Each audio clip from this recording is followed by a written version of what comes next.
여러분은 하루를 시작하면서 가장 먼저 무엇을 보십니까? 아마 많은 분들이 알람을 끄고 자연스럽게 휴대폰을 집어들 것입니다. 밤사이에 쌓였던 메시지도 다시 살펴보기도 하고, 뉴스를 보기도 하고, SNS도 보고, 오늘 해야 할 일들을 확인하기도 할 것입니다. 저 또한 요즘 월드컵 기간이지 않습니까? 그래서 아침에 일어날 때면 어떤 나라가 경기를 했고 또 누가 이겼고 졌는지 그것을 확인하면서 요즘에 일어나곤 합니다. 이렇게 우리는 끊임없이 무언가를 보면서 살아가고 있습니다. 그래서 어느새 이런 생각이 우리 안에 자리 잡았을지 모릅니다. 보이는 것이 현실이다. 20대 초반의 제 삶이 그러했습니다. 공과금과 생활비를 내야 했기 때문에 통장에 찍힌 숫자가 저를 조급하게도 하고 또 어떤 때는 안심하게도 하였습니다. 한 달에 한 번 자격증 시험을 볼 때면 제 자신을 평가하기도 하고 다른 사람의 삶이 더 나은 삶이다 이렇게 생각이 될 때면 나의 삶과 비교하기도 하였습니다.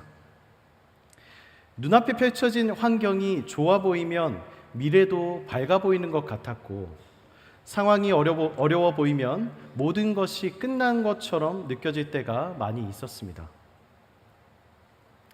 그런데 가만히 생각해 보면 우리의 인생을 결정하는 것은 사실 우리가 보는 것에만 있지 않는 것 같습니다.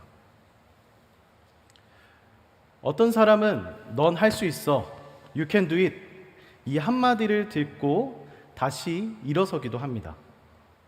또 어떤 사람은 너는 절대 안 될 거야, 이런 한마디 때문에 오랫동안 주저앉아 있기도 합니다.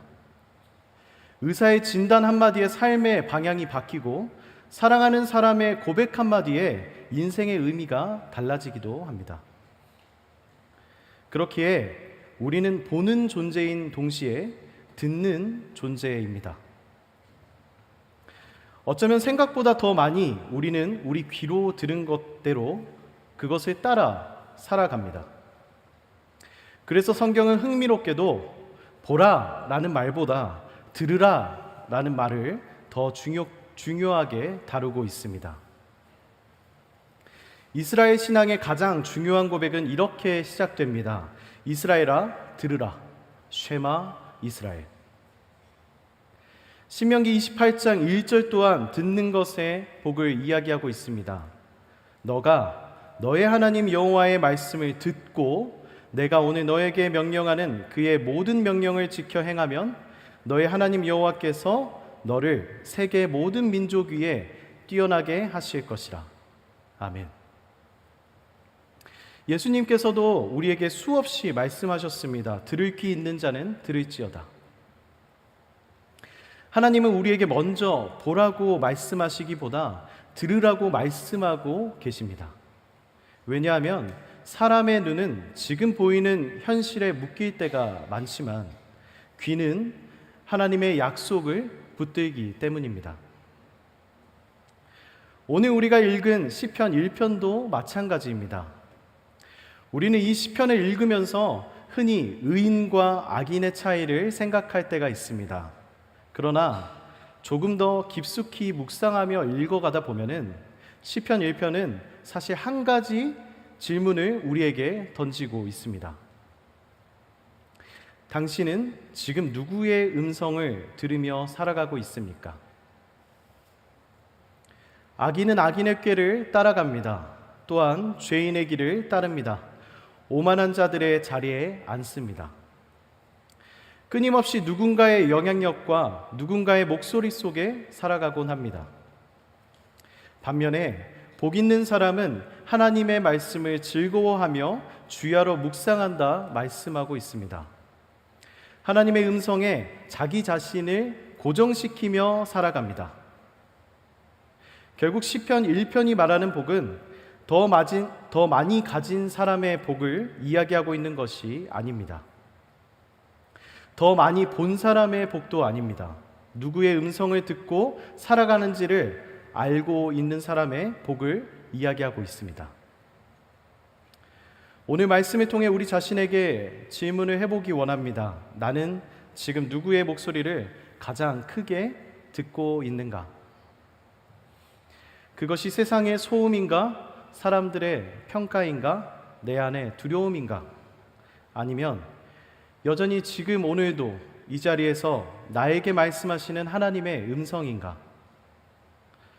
오늘 우리는 이 말씀을 통해 성경이 증언하는 4가지 결정적인 사건 앞에 우리의 삶을 비춰보려고 합니다. 가장 먼저 우리는 인류 역사상 가장 비극적인 들음의 현장, 에덴의 사건을 함께 바라보려고 합니다. 여러분, 인류 최초의 타락이 무엇이었는지 여러분은 알고 계십니까? 많은 분들이 선악과를 먹은 사건이라고 생각하실 겁니다. 그러나 잘 생각해 보시면 그보다 먼저 있었던 사건이 있었습니다. 하와가 뱀의 말을 들은 사건. 타락은 사람의 귀가 하나님의 음성에서 다른 음성으로 기울어진 순간부터 시작합니다. 창세기 3장을 떠올려 보기 원합니다. 하나님께서 만드신 에덴 동산에 아름다움이 가득합니다. 여러 종류의 풀과 꽃들도 가득하며 다양한 동물들도 함께 있었습니다. 그 가운데 하나님께서 사랑하시는 사람들이 있었습니다. 그 사람에게 오늘 뱀이 찾아와 말을 건넵니다. 뱀이 묻습니다. 정말 하나님께서 동산의 어떤 나무의 열매도 먹으면 안 된다. 정말 그렇게 말씀하셨느냐? 에덴 동산에 이렇게 많은 나무들, 많은 열매들 있는데 왜 꼭 이걸 먹지 말라 하셨어? 진짜 그렇게 말씀하신 게 맞아? 지금 이 뱀의 질문은 그냥 물어보는 것이 아니라 하나님의 음성을 다른 음성으로 대체하려고 하는 시도입니다. 그 음성을 들은 하와에게 어떤 변화가 일어납니까? 그 전까지는 아무 문제가 없었습니다. 그런데 뱀의 말을 듣고 난 이후에 성경은 이렇게 기록합니다. 여자가 그 나무를 본즉. 여러분, 순서를 잘 보셔야 합니다. 먼저 본 것이 아닙니다. 먼저 들었습니다. 그리고 그 들은 것이 보는 방식을 바꾸었습니다. 전에는 그냥 하나님의 말씀 안에서 바라보았던 나무였습니다. 그런데 이제는 뱀의 말을 통해 바라보기 시작합니다. 그러자 갑자기 열매가 더 먹음직스러워 보이기 시작합니다. 지혜롭게 할 만큼 더 탐스럽게 보입니다. 결국 사람을 넘어뜨린 것은 열매가 아니었습니다. 열매를 다르게 보게 만드는 누군가의 음성이었습니다. 그래서 저는 창세기 3장을 읽을 때마다 이런 생각을 하게 됩니다. 사람은 자기가 보는 대로 살아가는 것 같지만 사실은 자기가 듣는 대로 보게 됩니다. 그리고 결국 듣는 대로 살아가게 됩니다. 시편 1편이 말하는 악인의 꾀도 바로 그런 것입니다. 악인의 꾀라는 것은 단순히 나쁜 생각 몇 가지를 말하고 있는 것이 아닙니다. 하나님의 말씀보다 더 그럴듯하게 들리는 다른 음성들을 이야기하고 있습니다. 하나님의 말씀보다 더 현실적이고 더 합리적으로 들리고 더 달콤하게 들리는 그런 음성들을 이야기하고 있습니다. 그런 음성들이 오늘도 우리 주변에 참 많이 있습니다. 굳이 그렇게까지 믿을 필요 있겠어? 뭐 이렇게 교회를 자주 가? 너 교회에 살아? 네가 제일 중요하지. 네 마음이 원하는 대로 그냥 살아. 왜 손해를 보면서 살아? 지금 행복하면 된 거야. 이런 음성들이 끊임없이 우리 귀에 말을 걸어옵니다. 그런데 여러분, 복 있는 사람은 모든 소리를 다 듣는 사람이 아닙니다. 오히려 어떤 소리는 거절할 줄 아는 사람입니다. 모든 목소리에 귀를 열어두는 사람이 아니라 온전히 하나님의 음성에만 자신의 귀를 지키는 사람입니다. 그래서 시편 1편 1절은 복 있는 사람이 무엇을 하는지를 말하기 전에 먼저 무엇을 하지 않는지를 이야기를 하고 있습니다. 왜냐하면 복은 먼저 귀를 지키는 데부터 시작되기 때문입니다. 그렇다면 여러분, 우리는 어떻게 우리의 귀를 지킬 수 있을까요? 악인의 꾀가 가득한 세상 속에서 하나님의 말씀보다 더 그럴듯하게 들리는 수많은 음성들 속에서 우리의 귀는 도대체 어디에 머물러야 할까요? 성경은 오늘 한 사람의 종이 서 있는 문설주를 우리에게 가리켜 보이고 있습니다. 출애굽기 21장에는 조금 낯설지만 참 아름다운 이야기 하나가 기록되어 있습니다. 당시에 종과 관련된 법에 있어서는 6년 동안 주인을 섬기면 7년째 되는 해에는 그 종은 자유를 얻을 수 있었습니다. 이제 더 이상 종이 아닙니다. 종의 이름표를 뗐습니다. 떠날 수도 있고 자기 마음대로 살아갈 수도 있습니다. 그런데 어떤 종은 자유를 앞에 두고도 이렇게 이야기합니다. 나는 내 주인을 사랑합니다. 나는 이 집을 떠나고 싶지 않습니다. 참 이상하지 않습니까? 자유를 얻을 수 있는데도 그렇게 고생하고 이제 자유를 얻었는데도 떠나지 않겠다는 것입니다. 그러자 주인은 그 종을 문으로 데려갑니다. 정확히 말하면 문설주 앞으로 데려갑니다. 그리고 송곳으로 그 종의 귀를 뚫습니다. 여러분, 왜 하필 귀였을까요? 눈도 아니고 손도 아니고 발도 아닙니다. 바로 귀를 뚫었습니다. 왜냐하면 종의 삶은 주인의 음성을 듣는 삶이기 때문입니다. 귀를 뚫는다는 것은 단순히 신체에 어떤 흔적을 남기는 행위가 아니라 이제 내 인생은 이 주인의 음성을 따라 살겠습니다. 이제 내 귀는 다른 곳을 향하지 않겠습니다. 이제 내 귀는 내 주인에게 속했습니다. 라는 고백입니다. 그런데 여러분, 더 놀라운 것은 그 사건이 일어난 장소에 있습니다. 성경에서 문설주는 단순한 나무 기둥으로 의미하고 있지 않습니다. 여러분 기억하십니까? 유월절 밤에 어린 양의 피가 발라졌던 것도 문설주였습니다. 죽음이 지나가고 생명이 다시 시작되었던 자리였습니다. 한 집의 소속이 드러나는 자리였습니다. 그 문설주 앞에서 종은 자신의 귀를 내어줍니다. 마치 이렇게 선언하는 것 같습니다. 나는 이제 누구에게 속한 사람인지 분명히 알겠습니다. 나는 이 집의 사람입니다. 나는 이 주인의 사람입니다. 그런데 놀랍게도 성경은 이미 이 장면을 복 있는 사람의 모습으로 설명하고 있습니다. 우리 함께 잠언 8장 34절을 보시겠습니다. 개역개정입니다. 우리 아까 한 목소리로 읽었듯이 함께 같이 읽어보도록 하겠습니다. 시작.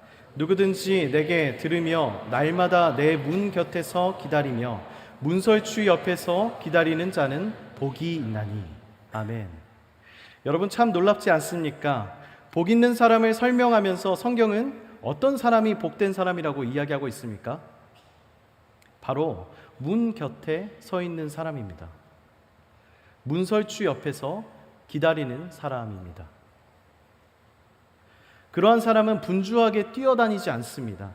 자기 생각과 자기 판단으로 손과 발이 먼저 나가지 않습니다. 그저 문 곁에 서서 주인의 음성을 기다리고 있는 사람입니다. 주인의 말씀이 들려오기를 기다리고 있는 그런 사람입니다. 악인은 악인의 자리에 앉습니다. 오만한 자는 오만한 자리에 앉습니다. 그런데 복이 있는 사람은 문설주 곁에 앉아 있는 사람입니다. 주인의 음성을 끝까지 기다리는 사람입니다. 여기서 시편 1편 2절은 말합니다. 복 있는 사람은 오직 여호와의 율법을 즐거워하여 그의 율법을 주야로 묵상하는도다. 여러분, 묵상이 무엇입니까? 성경 지식을 많이 쌓는 것입니까? 물론 그것도 우리가 살아가는데 너무 중요한 것입니다. 그러나 그보다 먼저 묵상이란 내 귀의 소유를 하나님께 내어드리는 것입니다. 세상의 소음보다 하나님의 음성에 더 오래 머무는 것입니다. 하나님 말씀 앞에 귀를 기울이며 주님, 오늘도 내게 말씀하여 주십시오. 제가 듣겠습니다. 이렇게 고백하며 살아가는 것입니다. 여러분 기억하십시오. 복 있는 사람은 모든 소리를 다 듣는 사람이 아닙니다. 하나님의 음성에 자기의 귀를 맡긴 사람입니다. 그런데 여러분, 문제는 우리는 가끔 우리의 귀를 하나님께 드렸다고 말하면서도 우리의 마음은 여전히 우리의 눈을 신뢰할 때가 참 많이 있습니다. 우리는 분명 주님의 음성을 듣겠다고 고백합니다. 말씀을 읽고 기도도 하고 수많은 찬양과 예배를 드리고 있습니다. 그런데 막상 현실의 문제가 찾아올 때면 다시 눈으로 확인하려고 합니다. 하나님 정말 계십니까? 하나님 정말 일하고 계십니까? 하나님 정말 나를 인도하고 계십니까? 우리 안에 여전히 이런 마음이 있을 때가 있지 않습니까? 저는 정말 그런 사람이었습니다. 20대 초반에 여자친구와 헤어졌을 때 오 하나님, 이 사람 아니었습니까? 왜 제게 이런 아픔을 주십니까? 진로의 문제 앞에서도 오 하나님, 왜 이렇게 홀로 두십니까? 왜 저를 사용하지 않습니까? 건강의 문제 앞에서도 그랬습니다. 왜 제가 아파야 합니까? 저 열심히 살지 않았습니까? 어쩌면 이러한 제 모습은 예수님께서 부활하신 이후에 안개와 같은 의심 속에 눈이 멀어버렸던 도마의 모습과 참 많이 닮았었는지도 모르겠습니다. 도마가 예수님께서 살아나셨다는 소식을 들었습니다. 주변의 제자들이 모두 그에게 그렇게 증언합니다. 우리가 주님을 봤어. 주님이 살아나셨어. 그런데 도마는 말합니다. 내가 그 손에 못자국을 보며 내 손가락을 그 못자국에 넣어보며 내 손을 그 옆구리에 넣어보지 않고는 믿지 아니하겠노라. 여러분, 저는 도마를 너무 쉽게 비난할 수 없습니다. 사실 도마의 모습이 바로 저와 여러분의 모습일 때가 있기 때문입니다. 우리도 늘 눈으로 확인하고 싶어 하지 않습니까? 눈앞의 상황이 좋아져야 안심하고 눈앞의 문제가 해결돼야 믿음이 조금 생기는 것 같고 또 눈앞에 길이 보여야 우리의 발을 한 걸음 뗄 때가 있습니다. 그런데 예수님은 도마에게 놀라운 말씀을 하십니다. 너는 나를 본고로 믿느냐? 보지 못하고 믿는 자들은 복되도다. 여러분, 예수님께서 말씀하시는 복은 무엇입니까? 눈으로 다 확인한 사람의 복이 아닙니다. 눈으로 다 증명된 사람의 복도 아닙니다. 보이지 않아도 주님의 말씀을 신뢰하는 사람의 복을 이야기하고 있습니다. 복 있는 사람은 현실이 좋아서 흔들리지 않는 사람이 아닙니다. 복 있는 사람은 상황이 모두가 다 이해가 되고 그렇게 이해가 돼서 평안한 사람도 아닙니다. 복 있는 사람은 보이는 현실보다 하나님의 말씀을 더욱더 신뢰하는 사람입니다. 도마는 눈으로 확인하고 싶어 했지만 예수님은 귀로 신뢰하는 복을 말씀하셨습니다. 그런데 여기서 한 가지 질문이 생깁니다. 도대체 어떻게 보지 않고 믿을 수 있을까요? 어떻게 눈앞의 현실보다 하나님의 말씀을 더 신뢰할 수 있을까요? 예수님은 그 답을 요한복음 10장에서 말씀해주고 계십니다. 내 양은 내 음성을 들으며 나는 그들을 알며 그들은 나를 따르느니라. 여러분, 양은 시력이 좋은 동물이 아닙니다. 멀리 보지 못합니다. 넓은 시야를 가지고 있지도 않습니다. 사실 양은 길을 잘 찾는 동물이 아닙니다. 그래서 조금만 무리해서 벗어나도 쉽게 길을 잃어버리곤 합니다. 그런데도 양은 살아갑니다. 그것은 양은 눈으로 사는 동물이 아니라 목자의 음성으로 살아가는 동물이기 때문입니다. 양은 목자의 얼굴을 매일 확인하면서 따라가는 것이 아니라 목자의 음성을 듣고 따라갑니다. 양은 모든 길을 알고 있어서 걷는 것이 아닙니다. 목자가 부르는 소리를 알기에 걸어갑니다. 양에게 가장 중요한 능력은 좋은 시력이 아니라 분별된 청력입니다. 목자의 음성을 알아듣는 귀입니다. 생각해 보십시오. 목초지가 보이지 않을 때도 있습니다. 물이 전혀 보이지 않을 때도 있습니다. 앞으로의 길이 전혀 보이지 않을 때도 있습니다. 그러나 양은 목자의 음성을 듣습니다. 그리고 그 음성을 따라 한 걸음씩 걸어갑니다. 왜냐하면 양은 목자를 신뢰하기 때문입니다. 더 놀라운 것은 목자 역시 양을 결코 포기하지 않는다는 것입니다. 양은 종종 길을 잃을 때가 많습니다. 넘어지고 헤매기도 합니다. 그러나 목자는 양을 내버려 두지 않습니다. 성경은 목자가 길 잃은 한 마리 양을 찾아 나선다고 말씀하고 있습니다. 99마리의 양을 두고서라도 잃어버린 한 마리를 찾으러 간다고 말씀하고 있습니다. 그리고 찾아낸 양을 꾸짖기보다 어깨에 메고 돌아옵니다. 여러분, 양이 살아남는 이유는 양이 똑똑해서가 아닙니다. 양이 강해서도 전혀 아닙니다. 좋은 눈을 가졌기 때문도 아닙니다. 좋은 목자를 만났기 때문입니다. 그리고 그 목자의 음성을 들을 줄 알기 때문입니다. 어쩌면 시편 1편이 말하는 복 있는 사람도 그런 사람일지 모릅니다. 세상의 소음보다 목자의 음성에 귀를 기울이는 사람, 눈앞의 현실보다 하나님의 말씀을 더 신뢰하는 사람, 보이는 것으로 살아가는 사람이 아니라 들려오는 하나님의 말씀으로 살아가는 사람, 그 사람이 복 있는 사람입니다. 마지막으로 오늘의 말씀은 우리 앞에 두 가지 인생의 그림을 보여줍니다. 바로 시냇가에 심긴 나무와 바람에 날아가는 겨입니다.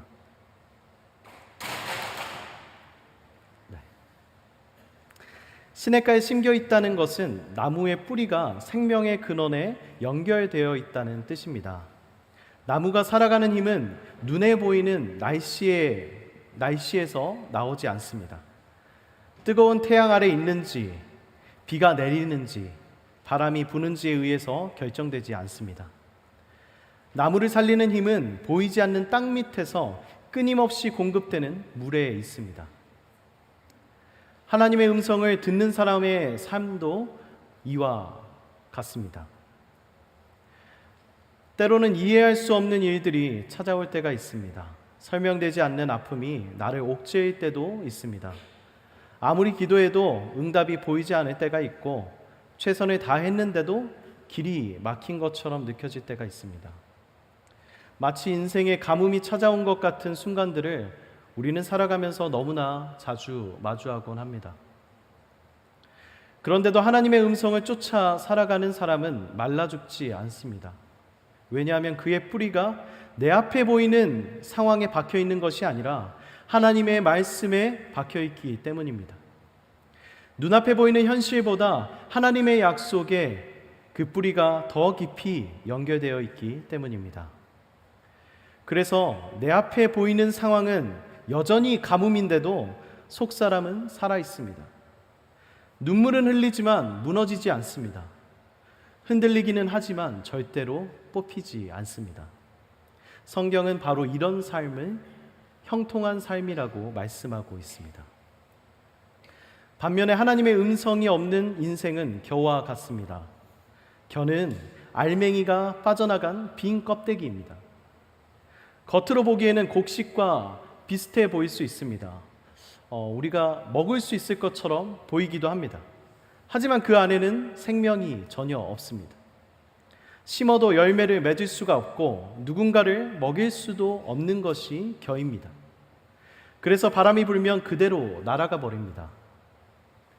내 안에 말씀이 없으면 존재의 무게를 잃어버리게 됩니다. 누군가 나를 칭찬하면 하늘을 갑자기 나는 것 같아 보일 때가 있죠. 또 누군가 나를 비난하면 존재 전체가 무너지는 것처럼 또 느껴질 때가 있습니다. 남들이 나보다 잘 되는 것 같으면 금세 흔들리고 상황이 조금만 어려워져도 가끔씩 방향을 잃을 때가 우리는 참 많습니다. 뿌리가 없으니 내 앞에 환경이 나를 결정하기도 하고, 중심이 없으니까 사람들의 평가가 나를 정의하곤 합니다. 그래서 결국 바람 부는 대로 떠밀려 다니는 인생이 되고 마는 것입니다. 여러분, 시편 기자는 지금 우리에게 묻고 있습니다. 당신은 지금 무엇에 뿌리를 내리고 있습니까? 당신은 지금 누구의 음성을 들으며 살아가고 있습니까? 왜냐하면 결국 우리가 반복해서 듣는 것이 우리를 만들어가기 때문입니다. 우리가 계속 듣는 음성이 우리의 생각이 되고, 그 생각이 우리의 선택이 되고, 그 선택이 결국 우리의 인생이 됩니다. 그래서 복 있는 사람은 가뭄이 없는 사람이 아닙니다. 실패가 없는 사람도 아니고 문제가 없는 사람이 전혀 아닙니다. 그 모든 순간 속에서도 하나님의 음성을 놓지 않는 사람입니다. 보이는 현실보다 들려오는 말씀을 더 신뢰하는 사람입니다. 그리고 하나님은 그런 사람을 시냇가에 심긴 나무처럼 붙드시고 철을 따라 열매 맺게 하시며 그 잎사귀가 마르지 않게 하십니다. 말씀을 맺겠습니다. 요즘 제가 많이 바빠서 가본 지는 좀 오래됐는데, 오래전에 미술관에 간 적이 있습니다. 제가 눈앞에 분명 그림이 있어서 그림을 보고 있었습니다. 색도 보이고 어떤 모양으로 생겼는지 그 모양도 잘 보였습니다. 객관적으로는 보이는 사실들이 제 눈앞에 있었습니다. 그런데 사실 저는 그 그림을 보고 있으면서도 제대로 보고 있지 못하다는 생각을 그 순간 했습니다. 왜냐하면 그 그림이 무엇을 말하고 있는지 전혀 몰랐기 때문입니다. 그러다가 거기에 계신 설명하시는 분이 또 제게 와서 그 그림에 대해서, 그 작품에 대해서 제게 설명을 해주었습니다. 그 순간 비로소 제가 그림이 보이기 시작했습니다. 화가가 왜 이 그림을 그렸었는지, 무엇을 표현하고 싶었는지 그제서야 제가 이해가 되기 시작했습니다. 여러분, 보인다고 다 아는 것이 아닙니다. 들려질 때 비로소 보여지는 것이 있습니다. 우리의 신앙도 마찬가지입니다. 우리는 매일 수많은 현실을 보면서 살아가고 있습니다. 성공도 볼 때도 있고, 실패도 보고, 눈물도 보고, 불안도 볼 때가 참 많은 것 같습니다. 하지만 그것만으로는 우리의 인생을 전부 이해할 수가 없습니다. 그래서 우리는 말씀을 들어야 합니다. 성경은 말합니다. 믿음은 들음에서 난다. 말씀을 듣는다는 것은 단순히 정보를 얻는 것이 아니고 또 지식을 그냥 쌓아가는 것도 아닙니다. 그 말씀 속에서 나 자신을 발견하는 것입니다. 하나님, 제가 이런 존재였군요. 하나님, 저를 이렇게 부르고 계셨군요. 그 말씀이 내 이야기가 되는 것입니다. 여러분, 인생은 결국 무엇을 보며 살았느냐의 이야기가 아니라 누구의 음성을 들으며 살았느냐의 이야기입니다. 바라기는 오늘도 내 귀로 듣는 이 말씀이 우리의 귀를 스쳐 지나가는 소리가 아니라 나를 향한 하나님의 음성으로 들려지기를 원합니다.